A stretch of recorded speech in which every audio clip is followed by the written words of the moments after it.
Good evening, everyone. Very warm welcome to this webinar titled Fundraising, the Key to Sustainable Scaling. Firstly, thank you so much for taking the time to come and attend this webinar. Before we actually formally start introducing the speakers for today, can I take the opportunity to talk a little about ILSS? Next slide, please. So ILSS as an organization, we aim at building the leadership talent and capacity that India's social sector needs in order to create catalytic impact at scale. We do this by developing inspired leaders, and this we do in order to have deeper social impact and also at scale. Next, please. It's my pleasure to introduce Gautam John to you. Gautam is the CEO of Rohini Nilekani Philanthropies. Prior to this, he spent several years with the Akshara Foundation, building the Karnataka Learning Partnership, and at Pratham Books, building their open source publishing model. Before working in the nonprofit sector, he was an entrepreneur for 6 years and graduated from the National Law School in 2002. Welcome, Gautam. Next slide, please. Thank you, Anu. And in conversation with Gautam will be our founder and CEO, Anu. Anu was the founding member and deputy dean of the prestigious Young India Fellowship at Ashoka University. And apart from a lot of things that she has done, she was also has been a consultant with the Michael and Susan Dell Foundation and continues to be a mentor to a lot of young people from within the sector. And she writes extensively on topics related to leadership, talent, and entrepreneurship. Welcome, Anu. Thank you, Adil. Next slide, please. Before we actually go ahead and start this discussion, this will be a 1-hour session where the first 30 minutes will be a conversation between Anu and Gautam, and which will be followed by 30 minutes of Q&A from all of you. So I'd request everyone to please use the Q&A tab to send in your questions, which Gautam will answer. So without much ado, I hand it over to Anu and Gautam. Thank you so much, Adil and Gautam. Delighted to be in conversation with you yet again. So thank you so much for doing this. And this has had a huge response. This webinar has had a huge response. So I do think that fundraising is on our minds of a lot of nonprofit leaders today, and rightly so. So Gautam, really as a context question, broad question, in the last decade, how have you seen this landscape evolve? What is some of the markers there? And more importantly, for the Nilekani Foundation, from when you began to today, what have been some of the markers in your journey in the philanthropy that you feel have been important learnings for you all as you developed your philanthropy at the foundation? Yeah. Sure. Thank you for that, Anu, and thank you, Adil, for the very generous introduction. To the first point on fundraising being an important topic, it is. I think there isn't enough of it going around. There isn't enough of it at a high enough appetite for risk and innovation, and there certainly isn't enough of it at higher levels of patience. So, if nothing else, I hope what we can anchor in this session is the necessity for funders of all kinds to be able to support the innovation and risk. And be a little bit patient for outcomes, because social outcomes are non-linear, and we require some amount of patience for those to emerge over time. But to your question on the landscape, I think the landscape has been in a fair amount of flux over the last decade. The one thing that is undeniable is the wealth in India that has grown, and there has been some expansion of expenditure on social causes. I think some of the data we have indicates that private spending has reached about $13 billion in 2022, which is up about 1% from 2021. And while that's a significant number, I think it's important to remember that we kind of lag both on quantum but also in proportion. The OECD average is about 21% of GDP on social expenditure.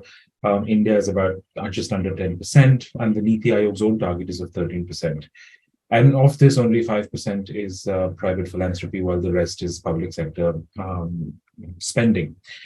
In terms of the various forms of capital that have come into India, we've all been able to acknowledge that the corollary of India growing stronger and more wealthy is the fact that as India's GDP expands, the rich North will shift their funding to geographies of greater need.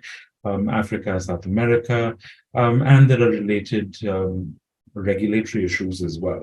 So that has definitely decreased. And I think the one thing that a lot of foreign capital was able to support was a patient institutional building or patient systemic work.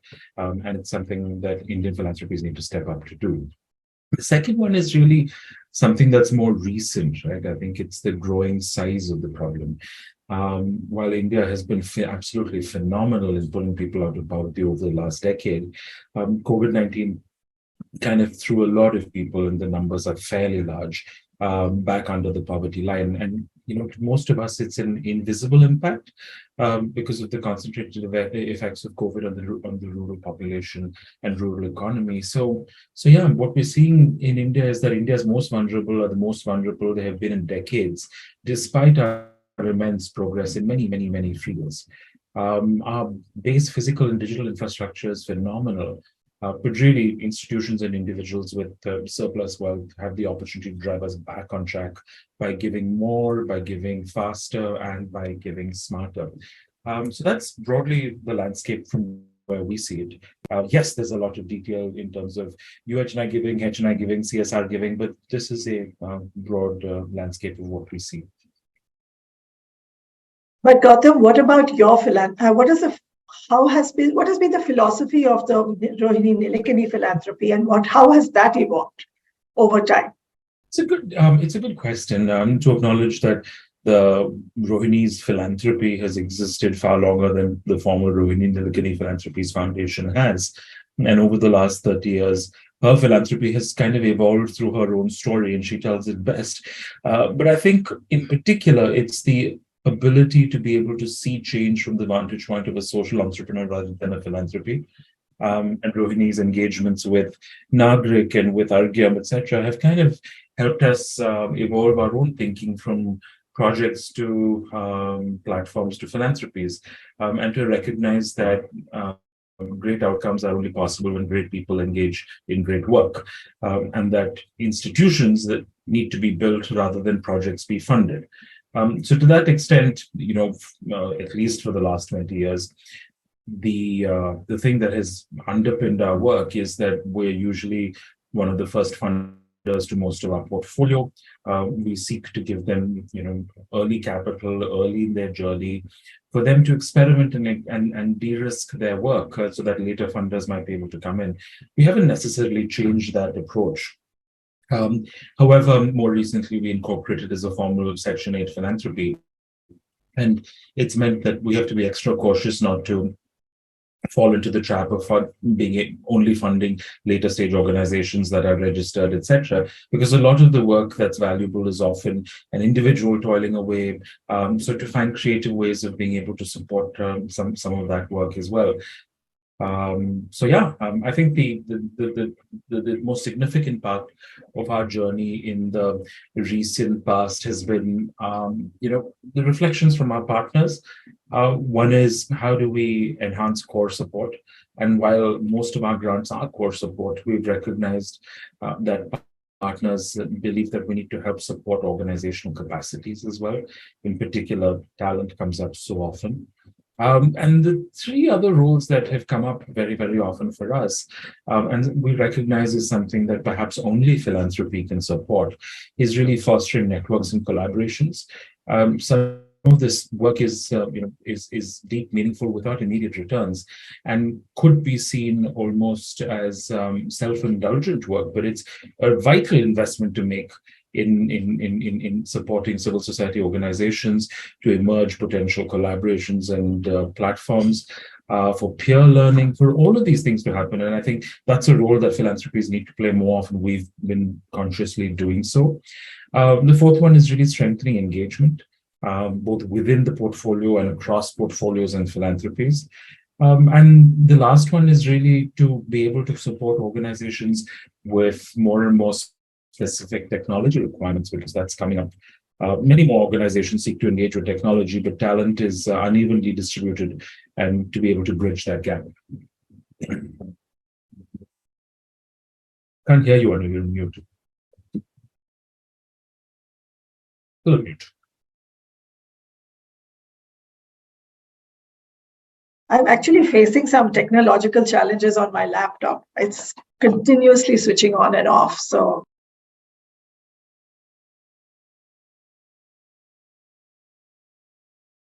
Anu, you're on mute.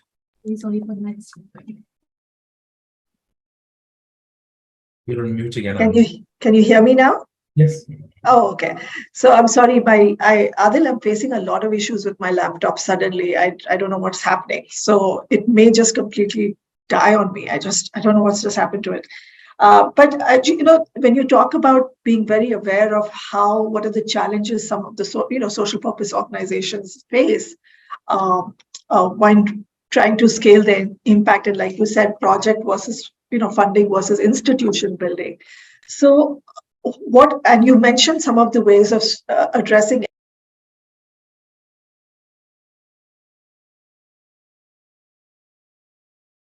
Yeah, sorry. And you mentioned some ways of it, but could you, specifically talk about how have you helped certain organizations build scalable, what has that journey been? Just some examples. And Adil, I may have to have you take over because my laptop's really acting up.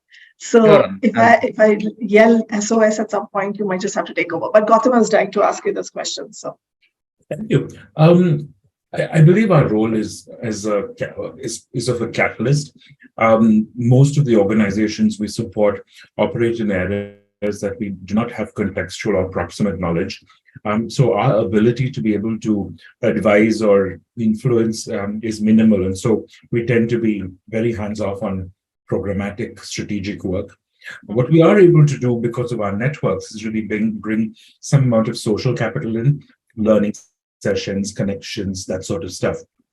I think the biggest change for us has been over the years has been the fact that traditionally we've thought that since we give unrestricted grants, we don't really need to work on the supply side of capacity building as well.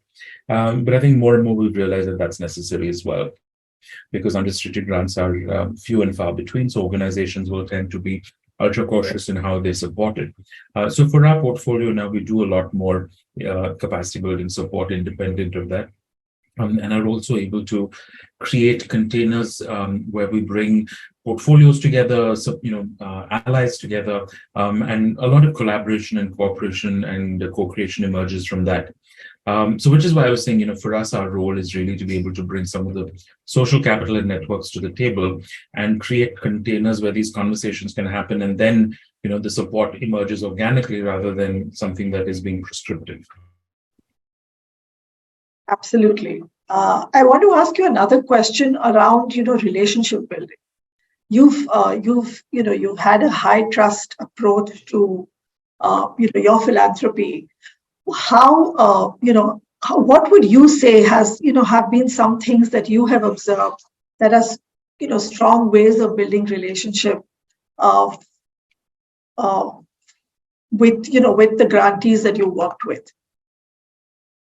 So I think our position is that the effort needs to be on the side of the funder. We are the side with the inordinate and unequal power in the equation. So that is something that we need to start. It's not something that is expected of our partners.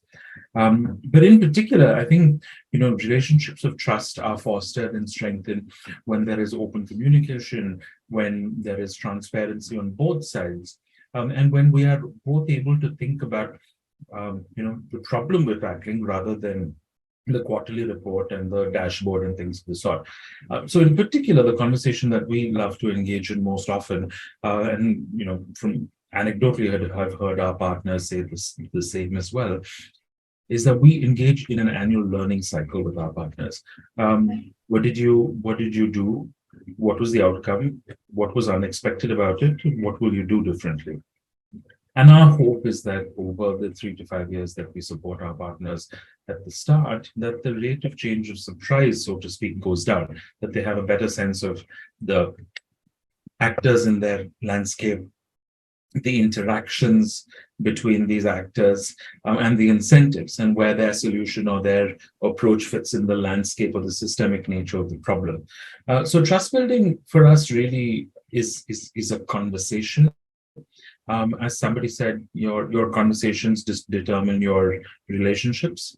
And so it's that conversation. We recognize that we sometimes struggle with adequate bandwidth to be able to hold meaningful conversations, but we've gotten better at it. And really, we find that that's where the value really emerges from our relationships of trust. Last one is also that to recognize for us that the relationships do not need to be from the foundation to the grantee alone. The grantee relationship and the partner relationship is really, really important. So being able to facilitate a many-to-many relationship is really important because we all trust each other as a community. And we see our partners and our grantees as part of the Rohini Nilekani or the Nilekani Philanthropies community. And so that trust is also really, really important to us. Gautam, you do realize that it's a very, very evolved, patient, high trust philanthropy that you are a part of, which is a little rare. So how much of a role do you feel like you need to play in the philanthropy ecosystem because this is a emerging ecosystem where we're hoping to attract more and more younger philanthropists to be giving. So what is the role you all are playing in evangelizing some of the learnings over the years that, and how's that been? I have this joke I tell very often, right? That in the first few years, I said I worked as a representative of philanthropy. And then 8 years on, I say I work at Nilekani Philanthropies. I recognize that I'm fortunate to work at a place where the thinking is a little bit of being an outlier. But alongside that, I also know very clearly what does not work in terms of being able to share our learnings with other philanthropies and foundations and individuals. Where we've really landed is the fact that we will be accountable to the public and to our partners and to our principals by publishing widely what we learn and know, so that when someone is looking or when someone is curious, they may find it. My sense is there is no other way, that when someone makes the internal journey to recognize that social problems are complex, we need to be able to let go of control. We need to be able to trust our partners who are proximate more. Then they might get curious and they might find other approaches of ours, of which ours might be one of which they come across. So there's no prescription at all. Our influence is minuscule. We publish, and I think that's our primary accountability mechanism. Anything that you, in the last few years, you've seen as very innovative approaches to fundraising that are interesting and exciting that you could share? It's a question. I think the ones that always stay with you are the ones where someone has done enough of homework about why this could be of interest, and because we take a portfolio approach, why this could be a valuable addition to X portfolio at Rohini Nilekani Philanthropies. Or in other cases, people have come to us and said, we've collaborated with 6 of your partners. We should be a part of your portfolio. So it's really finding that sweet spot between telling me why this is a good opportunity and articulating that this is a missed opportunity so far for the philanthropy has been really powerful. I think to also acknowledge that there are so many more sources of funding now, right? Between these crypto funds and retail fundraising. So many organizations have built really, really strong, resilient fundraising models that tackle all of these. The ability to parcel out pieces of your work so that different kinds of capital can understand it. The ability, and I think this is something that's crucial, the ability for leaders to be able to hold on to the values and approaches they care about most deeply within the organization, but tell the story in ways that it can meet a variety of funders in different spaces where the funders are, rather than expect the funders to make that journey, even though I think they should, but to recognize that everyone's on a journey. And so there's a particular kind of leadership that's able to hold on to the core values and approaches of their work, yet meet funders where they are and tell the story through lenses that funders might appreciate. But that bridging the gap between what the funders expect and what the organization wants is something that the leader and leadership at organizations needs to be able to bridge. One last question, Gautam, on what is holding organizations back, you feel, from all the various organizations you've met because you're, as the CEO, often you're dealing with every kind of challenge. I always say that the toughest role is the founder, CEO of a nonprofit, because this challenge is a challenge. Funding is never easy. It's just not a very enabling ecosystem. Even while there might be pockets of philanthropists who are high trust patient, that's not normally the case. And especially with funding from CSR, it's also, there's a lot of, other compliance related. So what do you feel, when you see, and you've seen various organizations from early days to, building institutions, what have you felt have been some of the things that have had to shift in the minds of the CEOs? Do you think, things like getting strong governance boards, understanding the need to diversify their funding strategy, adopting technology, all of these things are, because it's not intuitively there. Sometimes I know that I need to sometimes decide on how much control today as the founder I need to have and how much I need to focus on other things. So what are some of the things you feel hold nonprofits back or social enterprises? And, what do you think would, how can they overcome this? So, and this is coming from the institution building lens. When you're building an institution versus running a program, that journey, how's that mindset shift that needs to happen? Sure. I think the first one is the biggest one for me, right? It came to me really when we were trying to understand why some organizations were particularly good at retail fundraising. And part of the answer was the fact that fundraising isn't the challenge of a fundraiser. It is a core business of everyone in the organization, even though we might not call it fundraising. I think the idea is that organizations need to be able to build communities of support around them, of which fundraising is one type of community. And that communication, that's a communication challenge. Yeah. And communication is not the challenge of one person in the organization. Storytelling is to be everyone's job. Similar, so for me at least, and this is my own take, and it's entirely possible it is incomplete or wrong, is the fact that as a leader builds an organization, is that the idea of communication and the idea of fundraising should be seen as a continuum. Communication builds a community can help fundraise. How do you widen your networks? And that's something everyone in the organization needs to do. Unfortunately, in the traditional structured approach that most organizations tend to fall into, by default, communication is seen as one person's problem, fundraising is seen as another person's problem, and often the gap is not very well bridged. So I think my biggest takeaway is really that organizations, yes, tell your data. Data is a non-negotiable where it can be measured. But really tell your stories better, right? Tell your stories as individuals, tell your stories as teams, and tell your stories as organizations. And tell the stories not just of yourselves, but of the communities you serve and the changes you do. Tell the stories of your failure. Because ultimately, all you can do is make it easier for people to find you. I keep saying that, our job is really to increase our surface area of serendipity. And there's not much else we can do.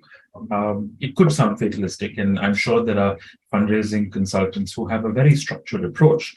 But my takeaway is also that the very structured approach works once you have someone in conversation with you. But for someone to find you is the real challenge. And cold calls and email blasts and all of those things have tremendously, declining rates of return. Right. Oh, absolutely. I recently, was listening to another philanthropist, and one of the things he brought out was how nonprofits or social enterprises should have an exit policy.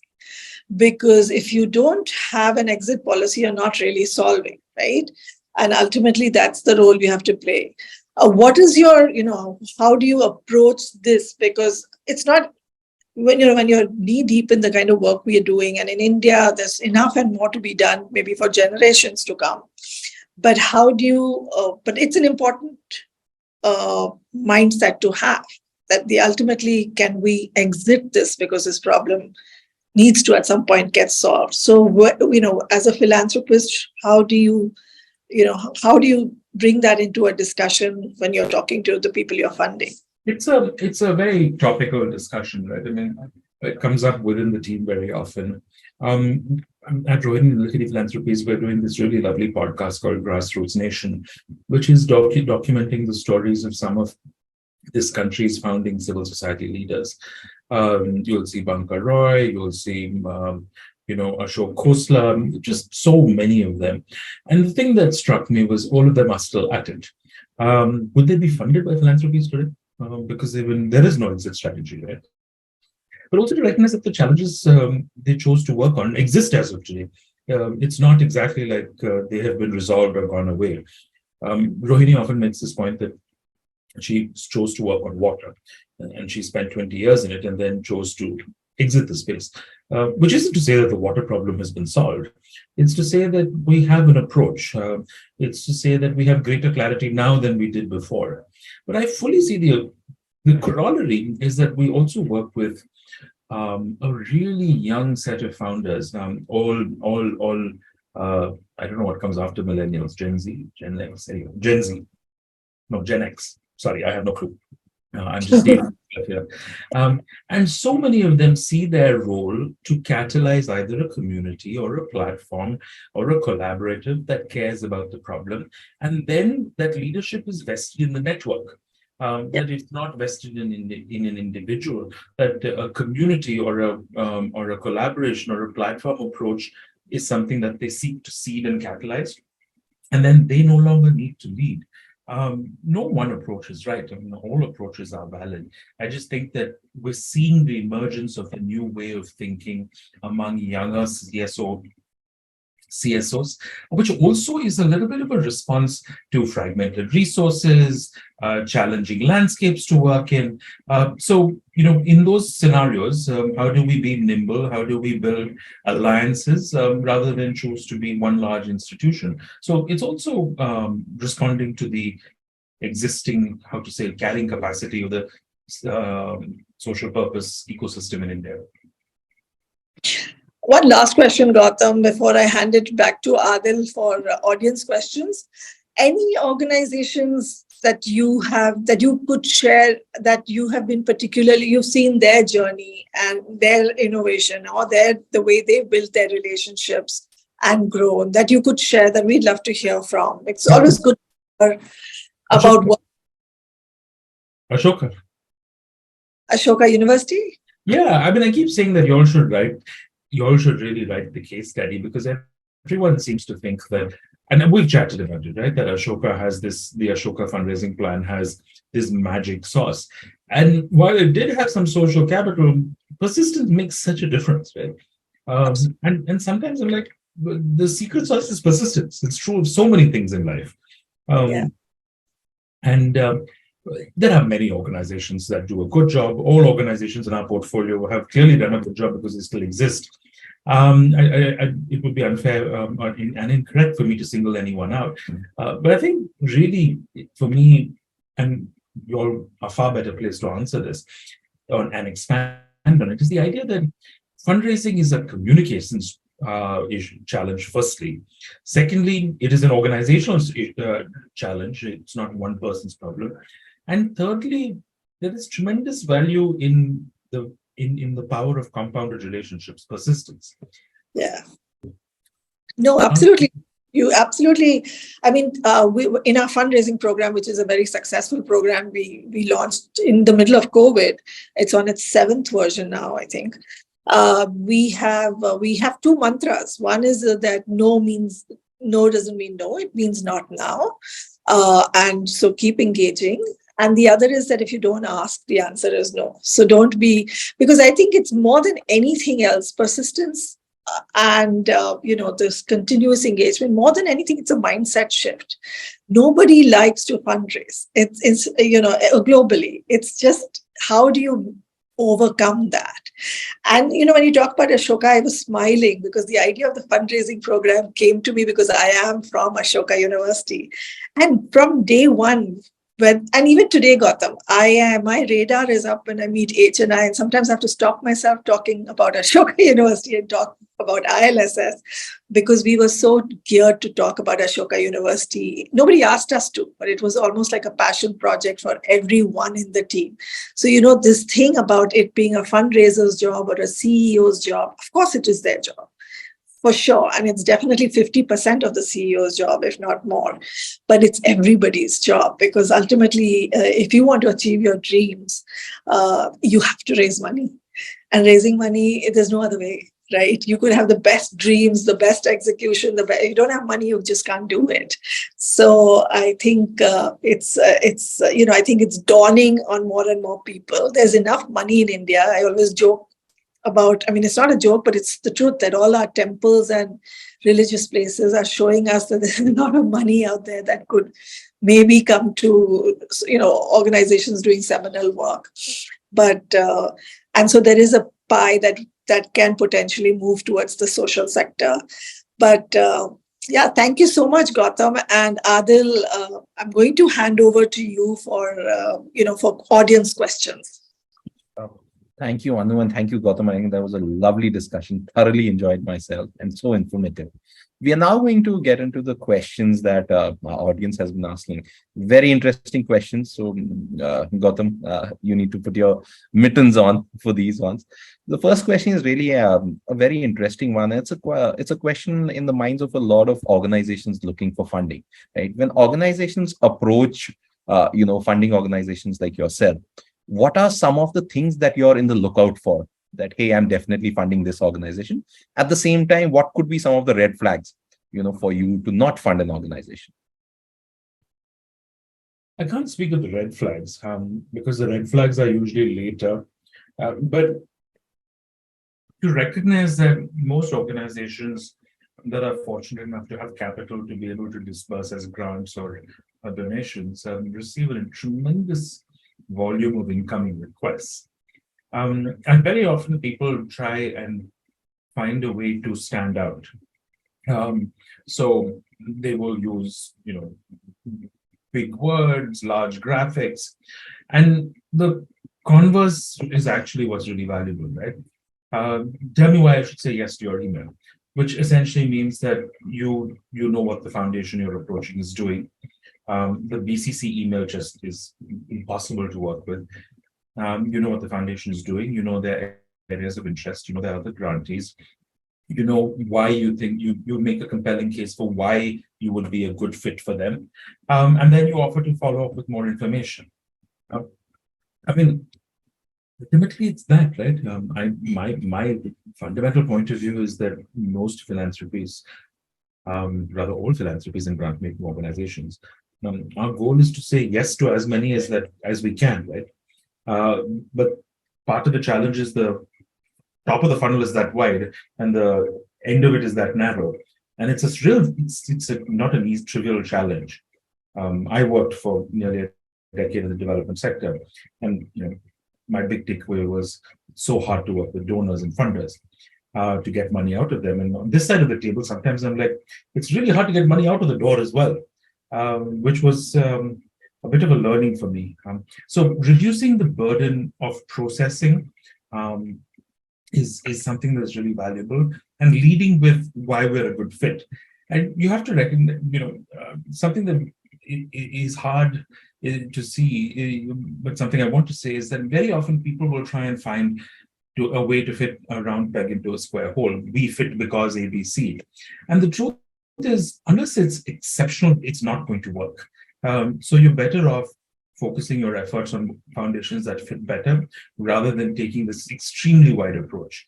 The other one is also, because of the magic of the internet and webinars and all of these things, donors speak a lot now. Funders speak a lot at a lot of events.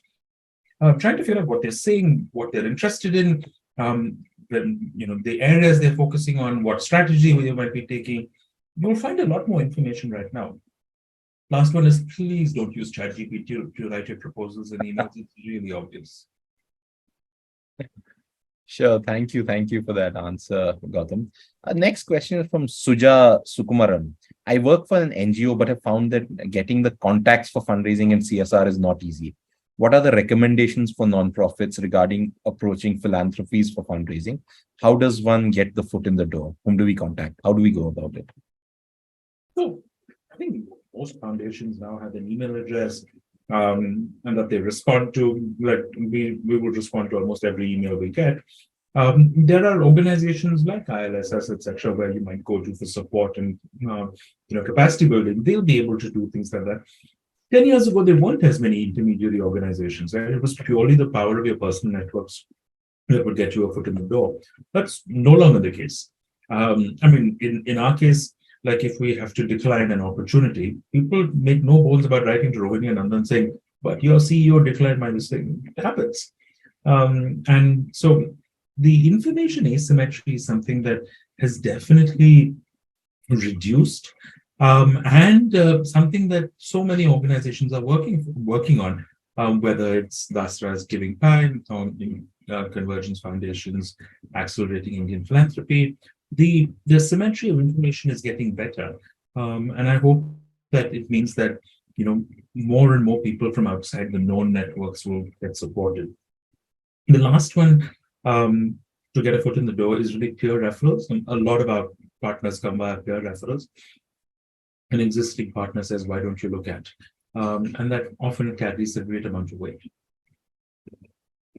Thank you, Gautam. Gautam, you spoke of how things are very different from what they were 10 years ago, right? So this question is actually very akin to that. And it is, how do traditional methods of fundraising differ from newer, more innovative, modern approaches, keeping in mind today's sectoral landscape? I don't know if that's a binary. I really don't know if that's a binary, because the fundraisers of old were the same as the fundraisers of today, right? I believe that the fundamental of fundraising is communication and storytelling, and that's a skill that's age-old. Sure, technically there are many more things. Do you want to post a tweet or whatever? What do you call it on X? Zeet? Do you want to post an Instagram story? So the mediums will definitely vary. The fundamental ability to tell a story doesn't. So I think the big changes for us are really around the ability for organizations to democratize storytelling within their organizations, the ability for data collection to have where necessary, far greater fidelity, far greater frequency. But I don't know if those are as important as the fundamental value of seeing fundraising as an outcome of building a community, and storytelling and communications as a way to build that community.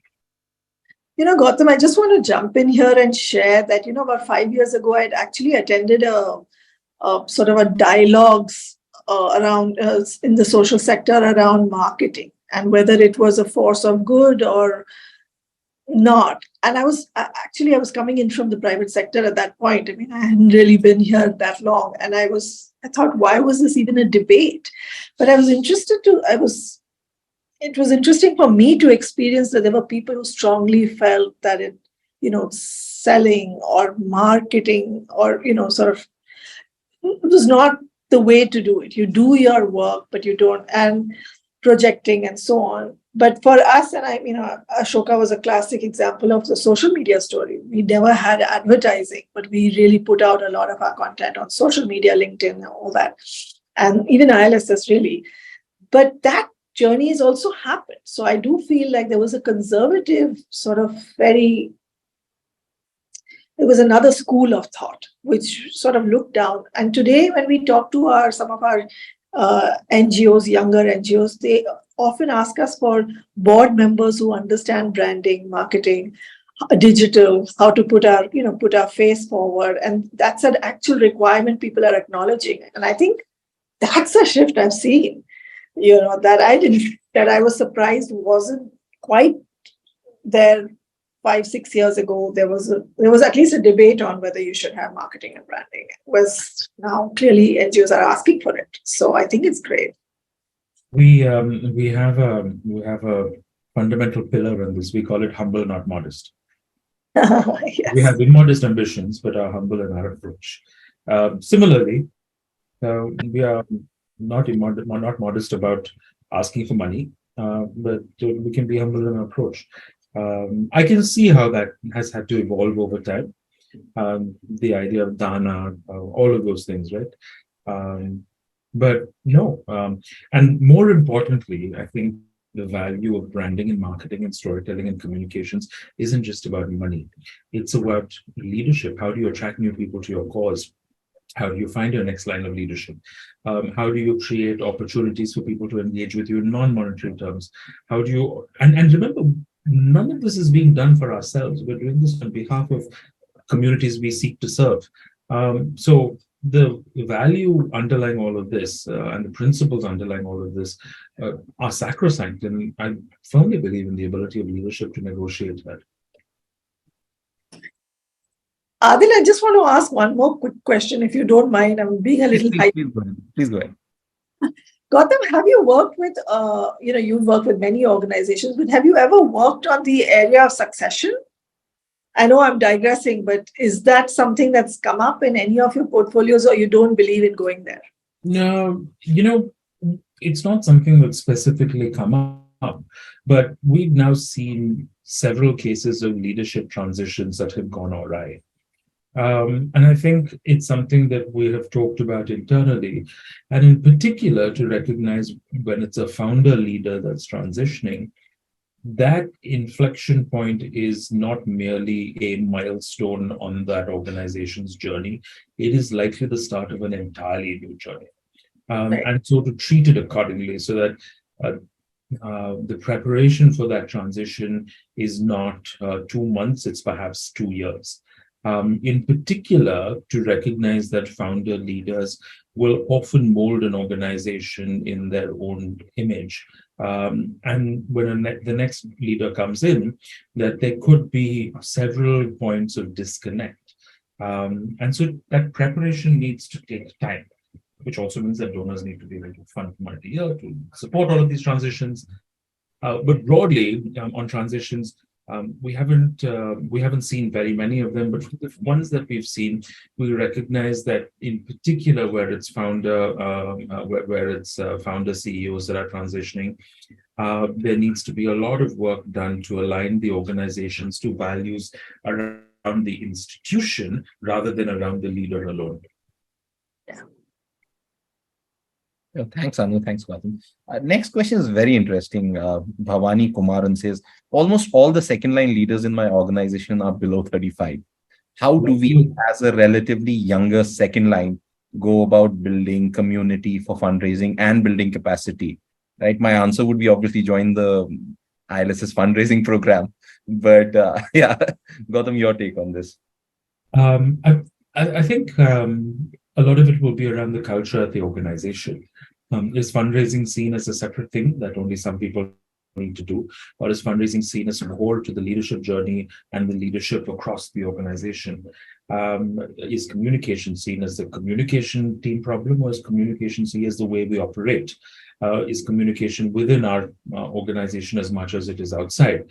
So to that extent, I think the amazing thing is that the younger people are perhaps far more digitally native and savvy and able to bring far more ideas to the table than certainly people like me. I really struggle with that. And so perhaps the question can also be reframed as, how do we create the opportunities for youngsters, for young leaders, the second line of leadership, to be able to participate in strategy around fundraising and communications rather than flipping it around and asking what they will do to fundraise. I think the power structure over there is very much centered at the existing line of leadership. And the question is, what are the spaces for collaborative debate, for being able to bring new leaders, for incepting new ideas from the second line of leadership into that? So as with I think most things, the question is really, what is the story of leadership within the organization? Is it authentic at every level, at the level of the self, at the level of the team, at the level of the organization, and at the level of the ecosystem? If it is, then I feel like you'll be very well pleased to answer any of these questions, not just fundraising one. But if the way the leadership shows up in the team and in the ecosystem is different, it can often fracture quite badly. Sure. Thank you for sharing that. The next question, actually, this is something that has come up regularly in a lot of questions that people are asking, is that, old organizations that really have something to show do have some locus standi, but what about new organizations that might be promising, have the vision, have the passion, but really do not have the proof of the pudding yet? How do you look at those organizations and how do they approach, building a funding relationship with philanthropies? Yeah, so like I was saying, that's perhaps our remit in the areas we care about, but also recognize that the tremendous change that's happened over the last decade, right? Newer organizations do the equivalent of startups. They do friends and family rounds. B, the explosion of incubators and accelerators and seed venture funds for social purpose organizations. And I will say that there's something that's really powerful about the incubators and accelerators for the development sector as opposed to the for-profit sector, because in the for-profit sector, a lot of these programs and incubators don't actually come with money; they come with gyan. And gyan will only take people so far. Actually, gyan is perhaps counterproductive. Whereas in the development sector, I really like the fact that almost every incubator or accelerator brings money to the table. So much so that we should adopt the hashtag give grants, not gyan. But I think that's really, really powerful, right? And we've seen so many organizations emerge from these incubators and accelerators that have gone on to build a variety of work. The other one, of course, is also the ability now to fundraise very differently. The rise of platforms, the rise of our digital payments infrastructure. There's a lot more opportunity and a lot more fluidity in those spaces than there were 10 years ago. I haven't signed one of those e-match funds for UNICEF in a really long time, because now it's all digital. You don't necessarily have to do it, which isn't to say that there is no value in face-to-face fundraising. There is. I'm just saying that everything else is a lot easier now. I actually think this is a great time to start. And unlike most for-profit incubators and accelerators, the ones in the non-profit and social purpose space actually give you money. And like most of the ones in the for-profit space that always stay non-profitable, we are non-profitable and high impact. So we're doing better than them. So thanks for sharing that. This is a very interesting question by Suja Sukumaran. And the question is really, how does a nonprofit choose between scalability and short-term impact? Is it an either or there has to be a perfect balance between the two for someone to be successful? I mean, I think the person who asked the question knows the answer to it, that it's both. But I think the question really is in the sequencing. Right? I think very, very often the challenge is really that we all care about the systemic impact, but ultimately I also need to put one foot in front of the other, right? So very often the question that we ask is not so much what is your impact, but what is your progress? And for us as well, in the early stages of organizations, particularly ones that care about systemic challenges, there is no systemic challenge without negotiating the value of uncertainty. Do I have the right actors? Am I working with the right actors? Do they have the right incentives? What is my role? What do I do?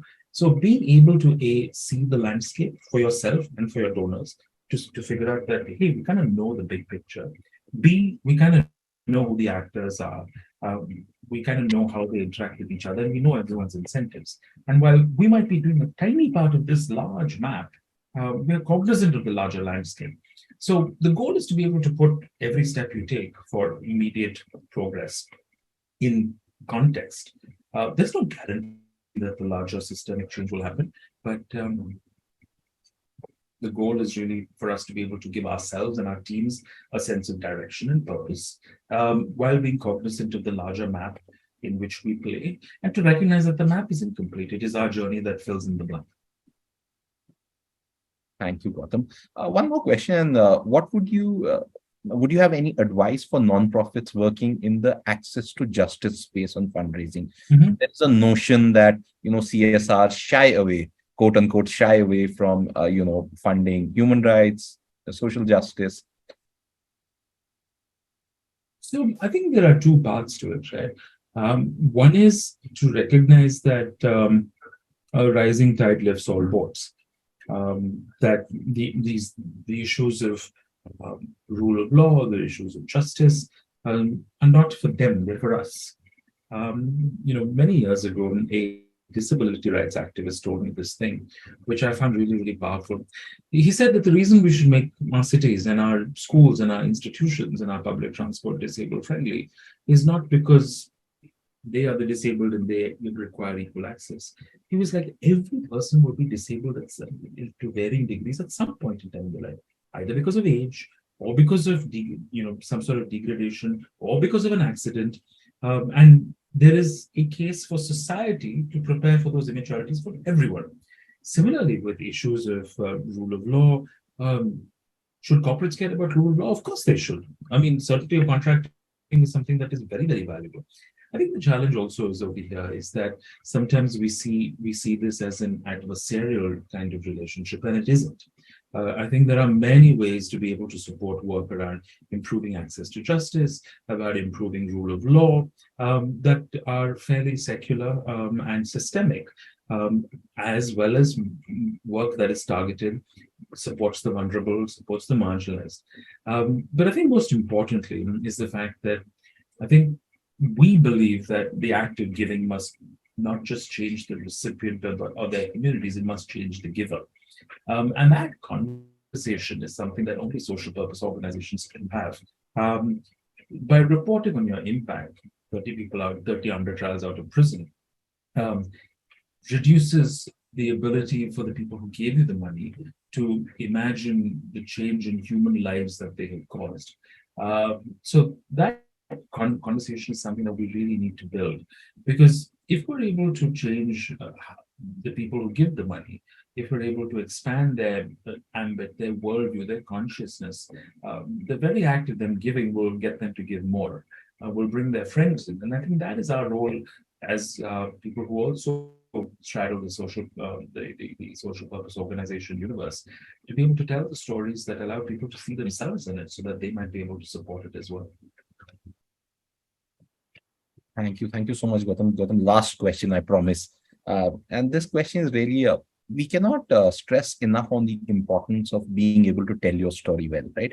The good storytelling that really communicates the vision of the organization. I know you mentioned Ashoka, right? But here are some orgs that have written in, they really want to know what are the elements of that good story, that they can incorporate in their own pitch and in their own story, so as to, successfully be able to secure what they've set out to do.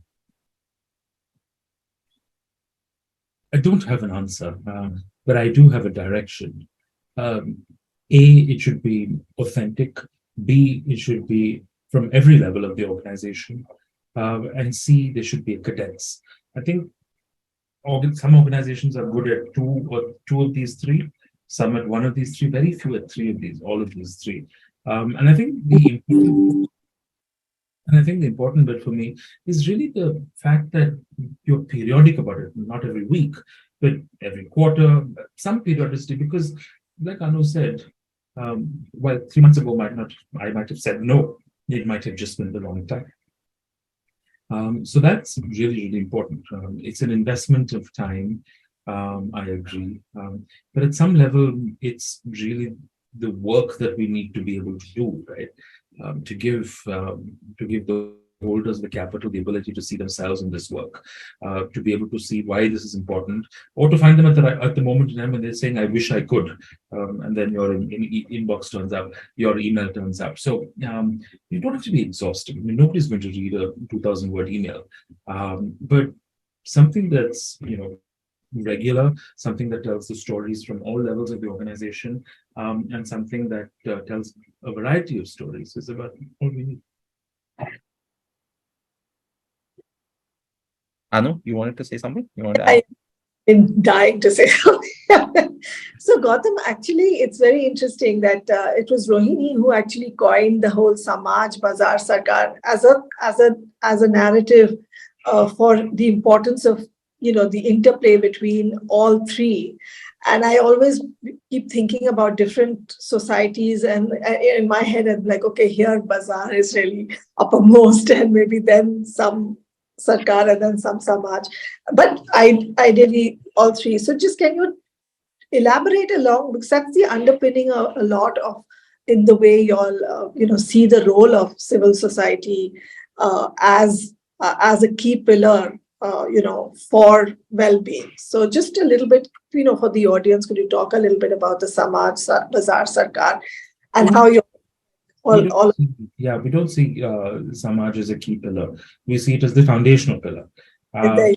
In a sense that it is Samaj that has ceded authority to the Bazaar for efficient economic transactions and to Sarkar for efficiency in regulation and things of the sort. So the legitimacy rests with the Samaj.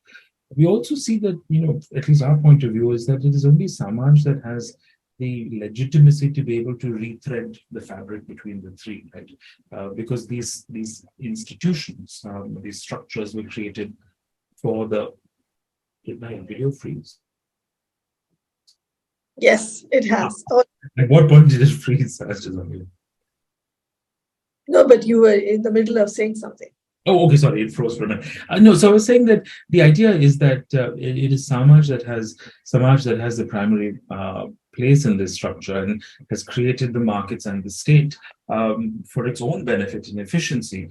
But it is Samaj that can then hold them accountable to issues of equity and equality as well. So to that extent, we tend to focus on putting Samaj, which is either citizens or communities or both, at the center of our work. And that's something that we definitely look for when we consider new pieces of work. I mean, the book is a free download, so if you want to drop the link in there, you can do that. Let's drop the link of that wonderful book. It resonated, I mean, every page resonated for me deeply. I think it's, Rohini and, this book has really gone deep into understanding and also celebrating civil society in a way that is not being celebrated enough, I feel. I think these are our real heroes, people who are working in the most challenging environments to shift. Because I always joke, if markets could have solved this, it would have been solved. It's hard. And that's why, there's a courage in picking up sort of and saying, I'll work to try and solve it. I don't know if it will happen in my lifetime, but I'm going to put in my best to do it. So can we celebrate civil society organizations more and put them on the right kind of platform? I think for me is really important. But Adil, over back to you. Thank you, Anu. Thank you, Gautam. Gautam, I was going to take a minute and just answer some of the questions that I saw. Ashok, scaling can be both deep and wide. I think in particular, if the goal is deep scaling, the question is how are you transferring the knowledge to other allies that can then scale the work. Priyal, on salaries, it's a known challenge. It's why a bunch of philanthropists and organizations came together to support something that CSIP at Ashoka did, which was the first ever sectoral benchmarking of civil society salaries. To reach out to a potential donor, don't reach out to the CEO because they'll almost never have the time. Find the program officer associate who leads this work. How does your organization evaluate successful relationship management? I'm not sure if you mean between the donor and the grantee or partner, or between the partner and the community. Either which way, evaluating a relationship is not our role. That's not something that we do. Mangal, share some examples of what good storytelling looks like. ILSS will have a great bank of them, but for example, stories for me that are diverse and come from different levels of the organizations are the ones that I really enjoy the most. What is the typical quantum of funding? We don't have a typical quantum. We are highly responsive. There isn't really a typical, but I suppose the median number will be about 1 crore rupees. How do we manage? How do we measure our success? Great question. We measure our success not in terms of impact, but in terms of the number of, we actually have a really good framework, and there's an article on SSR that my colleague Natasha wrote on how we look at impact for ourselves. It essentially has 4 quadrants to recognize that impact is not a single number taken at a single point in time. It's a range of things taken over a range of time. The article on SSR is great. I'm running out of time.